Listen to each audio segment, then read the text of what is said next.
In this video, I'm gonna be showing you how to create self chat in Snapchat or how to snap yourself on Snapchat. Go to your Snapchat app and go to chat panel.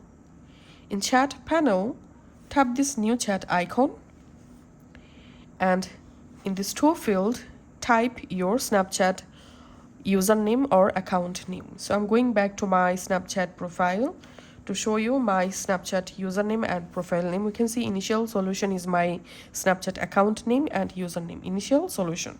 So I'm just again going back to my chat and searching for here Initial Solution, and as you can see my own Snapchat account showing in here. So I'm selecting my own account and tapping on chat, and this is my Snapchat conversation. As you can see, if I tap on my name, I directly jump into my profile page.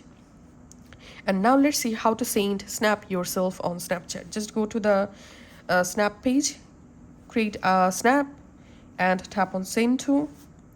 Now, in this recent and suggestion section here, you will find your own Snapchat account, and we can see me inside of this bracket, or you can search your name in here.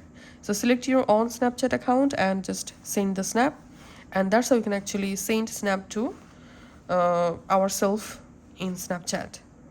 Thanks for watching.